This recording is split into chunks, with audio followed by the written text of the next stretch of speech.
Hi hello friends అందరికీ నమస్కారం. ఈరోజు ఈ వీడియోలో తెలంగాణ రాష్ట్ర వ్యాప్తంగా ఉన్నటువంటి రైతులకు కేంద్ర ప్రభుత్వం పిఎం కిసాన్ పథకం కింద ప్రస్తుతం 6,000 రూపాయలను 10,000 రూపాయలకు పెంపు చేస్తారా? ఒకవేళ పెంపు చేస్తే ఎన్ని విడతల్లో ఎంత విడుదల చేస్తారు? అలాగే 23వ విడత డబ్బులు ఎప్పుడు విడుదల చేస్తారు? సో దానికి సంబంధించిన పూర్తి ఇన్ఫర్మేషన్ ఈ వీడియోలో తెలుసుకుందాం. వీడియోని ఎక్కడ కూడా స్కిప్ చేయకండి ఫ్రెండ్స్, అండ్ వర్డ్ చూడండి.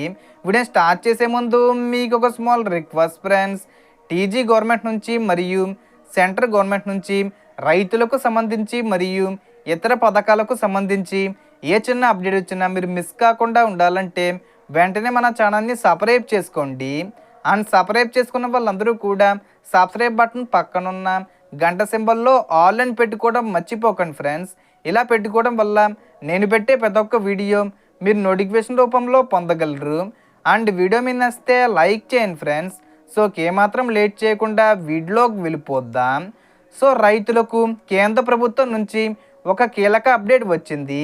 పిఎం కిసాన్ సమ్మాన్ నిధి యోజన పథకానికి సంబంధించిన తాజా సమాచారం ప్రకారం ఇటీవలే 22వ విడతలో భాగంగా అర్హులైన రైతుల ఖాతాల్లోకి 2,000 రూపాయల చొప్పున డబ్బులు జమ చేయడం జరిగింది.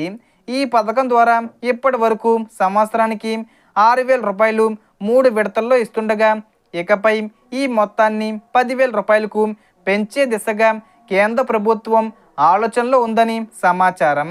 అంటే ఇకపై 3 విడతలు బదులుగా 4 విడతల్లో 2,500 రూపాయల చొప్పున రైతులకు డబ్బులు అందే అవకాశం ఉంది.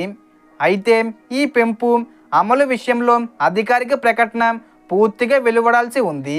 అదే సమయంలో ఈ పథకానికి సంబంధించి కొన్ని కఠినమైన కొత్త నిబంధనలు కూడా అమల్లోకి తీసుకొచ్చారు. పిఎం కిసాన్ 23వ విడత డబ్బులు ఇకపై నిజంగా వ్యవసాయం చేస్తున్న రైతులకు మాత్రమే ఈ ప్రయోజనం అందేలా మార్గదర్శకాలు రూపొందించారు. తప్పనిసరిగా ఈకేవైసీ పూర్తి చేసి ఉండాలి. ఆధార్ కార్డు బ్యాంక్ ఖాతాతో లింకే ఉండాలి. అలాగే ఎన్పిసి మ్యాపింగ్ కూడా పూర్తి కావాలి. అదనంగా పట్టదారు పాస్బుక్ ఆధార్తో లింక్ చేయడం అవసరం. రేషన్ కార్డు కూడా తప్పనిసరి చేశారు. కుటుంబంలో ప్రభుత్వ ఉద్యోగి, పెన్షనరు లేదా ఇన్కమ్ ట్యాక్స్ చెల్లించేవారు ఉంటే ఆ కుటుంబానికి ఈ పథకం వర్తించదు. అలాగే కుటుంబంలో ఒకరికి మించిన రైతులు ఉంటే కూడా ఈ పథకం నిలిపివేయబడే అవకాశం ఉంది. మరో ముఖ్యమైన మార్పు ఏమిటంటే రైతు గుర్తింపు నమోదు సంఖ్య అంటే ఫార్మర్ ఐడి తప్పనిసరి చేశారు. దీనికోసం రైతులు తమ పట్టదారు పాస్బుక్, ఆధార్కు లింక్ అయిన మొబైల్ నెంబరు తీసుకుని సమీప వ్యవసాయ కార్యాలయంలో అప్లై చేయాలి. ఈ ఐడి ద్వారా భూమి వివరాలు, పంట వివరాలు నమోదవుతాయి. అలాగే 5 ఎకరాల కంటే తక్కువ భూమి ఉన్న రైతులకు మాత్రమే ఈ పథకం వర్తించేలా మార్పులు చేసే అవకాశం ఉంది. ఈ కొత్త నిబంధనల కారణంగా చాలామంది అనర్హులు కావచ్చు. ముఖ్యంగా ఈకేవైసీ పూర్తి చేయని వారు పథకం నుంచి తొలగించబడతారు. తాజా సమాచారం ప్రకారం తదుపరి విడత అంటే పిఎం కిసాన్ 23వ విడత ఈ నెల ఏప్రిల్ చివరి వారంలో అంటే 30వ తేదీ వచ్చేలోపు విడుదల చేసే అవకాశం ఉంది. లేదంటే కనుక మే నెల మొదటి వారంలో అయినా విడుదల చేయొచ్చు. అయితే ఇప్పటికైనా ఈకేవైసీ పూర్తి చేస్తే నిలిచిపోయిన డబ్బులు తిరిగి ఖాతాల్లోకి జమ చేసే అవకాశం ఉందని ప్రభుత్వం తెలిపింది. కాబట్టి సమీప సిఎస్సి సెంటరు లేదా మీ సేవా కేంద్రంలో వెంటనే ఈ ప్రక్రియ పూర్తి చేయండి.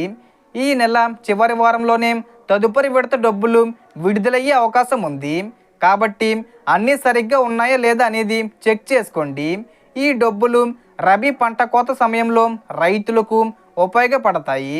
So total information friends. మీకు ఈ వీడియో నచ్చితే లైక్ చేయండి, షేర్ చేయండి అండ్ సబ్స్క్రైబ్ చేసుకోండి. Thanks for watching.